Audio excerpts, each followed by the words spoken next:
Now, Pac, I was having this argument last week.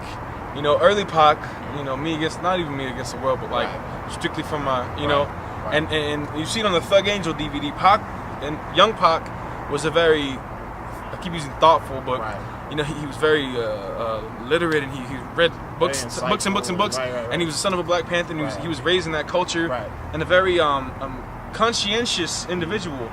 And then he did All Eyes on Me. Right. Like, do you think it's kind of like valid for him to have that duality, for him to evolve or devolve, whatever you may choose, into that? Like, is it possible to be strictly from my and All Eyes on Me, like in the same person? Or do you think that was just kind of like a caricature? I mean, all right. I think you can. I think as humans, I think life is just a bunch of contradictions, you know. I think we grow. In what direction you grow, that's on you. But I do believe that life is contradictions, and you can have that. Now, as far as was he a caricature, it would make a lot of people upset, but my personal belief was after he played Bishop, that's what he became. I was just saying that last week. That's just my personal belief, and that's coming from a Pac dude, you know. Why do you think that is? Do you think that kind of stirred up something? Or do you think he just kind of got so deep in the role? I mean, I think it's a mixture of the two, and I think the response and the reaction to everybody was like, "Oh, Bishop was crazy." So he became popular. Yeah, you know, under that like mask. Right. It was like, you know, the whole life dictating art thing, you know. Right. I think, you know, it flip-flopped a little bit. And you can tell, you can look at him and tell he's a passionate and caring and a loving dude. That's how he came out. Came out, you know, strictly for his people. Right. And he died like that also, but his expression became very different. And I think Bishop kind of helped dictate what expression he decided to go in. So after Biggie, after the Wu, what's number 4? Tribe, man. Tribe, you know, I honestly feel bad that I have them at number 4 for what they meant for me. Sound-wise, man, sonically, Tribe was just Tribe, man. You know what I mean? I can listen to any of the first 3 Tribe albums, top to bottom, right now. Any given time. Q-Tip, as a producer too, right? You know what I mean. Stepping out, making a lot of classics from One Love to what's the mob joint? Give Up the Goods. Yeah. Like all that's like. Tip was a dope producer. It is a dope producer. So you know, Tribe. I just think they were full of so many. Native Tongue as a whole for me, but Tribe. You know, I love Tribe. And before we get off of Tribe, pause.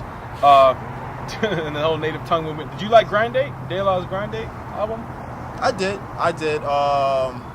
Because it seemed like a very intent on like having a commercial appeal. Right. You know what I mean? But I still think it knocked. Like Rock Cocaine Flow. That was to me, that was my favorite joint on that album. But you know, I'm also biased, man. I love De La. I just love him. If you haven't been to a De La show, man, you need to just. They still rip. I saw him at USC. We saw him at USC like a year ago. Yeah. And ridiculous, man. They're vets, man. I mean, all those old school cats. You go to a KRS show, and I'm not even a KRS dude. Really? I'm a BDP dude, but I'm not a KRS dude. A lot of people don't like KRS. They think he's too preachy sometimes. Like he's too like this is the gospel of hip hop. You know what I mean? Chapter and verse. I mean, you know, for me, it's not. Yeah, it's too much for me. I respect what he does. You know what I'm saying? He is he's in that position where he is to be judged, whether you like him or not. I got you. And you know, he puts himself there, and it's what he wants to do. He's gonna say what he wants to say. He's gonna do what he wants to do. So the same reasons you may not like KRS-One is the same reasons we all love him. So. And number 5, closing out the list, drum roll. That's all you got for a drum roll? That's all I got. Number 5 on my list probably be Redman. I was gonna say Redman. Yeah, I'm thinking Redman. Redman is a dude that never switched up Redman Steve. Ever. Redman is still Redman. And I cannot believe Rakim was on neither one of yours lists. Rakim, damn, you're right. Both of you would be ashamed. That's why I didn't want to do this, man.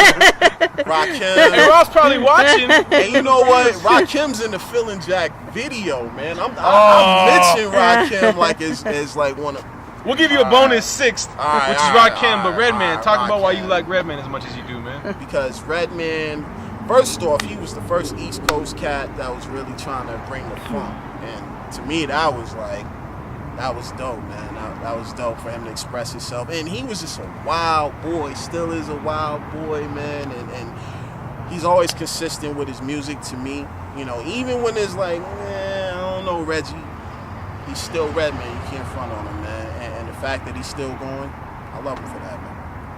Yeah, he what video did we see him in the other day? Was it Ooh, Land of Ooh? Yeah. Oh, the De La joint? Yeah, man. Okay. And it's just no, even older. Oh. They were like in the factory. They were like in a factory, remember? I don't remember. Was it a Daz Effects or Lords of the Underground? Yeah. Anyway, but he's been doing it for so long, man. And he's live. His live show. He's another live. My cousin went to the Blackout tour with him and Meth, and it's ridiculous. Right. Like showmen, these two guys together. Right. And of course, the sixth bonus, Rakim. Tell the folks at home why. I mean, if you're a fan of lyricism, you already know why, man. Rakim is the god. You know, what's funny is Rakim doesn't like. I seen him on an interview talking about cats biting, like cats saying can use pieces of his rhymes, and that's still biting to him. Right. I bet you, Rakim. You know what I'm saying? First of all, my title track, I bet your whole verse, G. But you know, that was homage. That wasn't me biting. You know what I'm saying? What verse is that, man? For those who haven't heard the Thinking of song. a master plan. It ain't nothing but sweat inside my hands. You know what I'm saying? Paid in full. Rakim, I mean, all that, man. All that. There's so many more. Slick Rick, you know what I'm saying? Give an honorable mention, man. Who else you Slick got? Rick, who else? I'm going to jump out the window and say Buster, even. You know what I'm saying? Buster's another one that's just been around Native forever. tongue. You know, And People forget that he was Native Tongues. You know what I mean? With the denim jacket and the... Oh, yeah, man. He had the little box dread joint. Yeah. Like, you know what I'm saying? Leaders of the New. Leaders of the New. Man, the list just goes on. The list is just infinite. I'll tell you what. We've had top 5 lists where we touched multiple lists, but I think this is the most thorough top 5. And for that reason, this man takes the crown.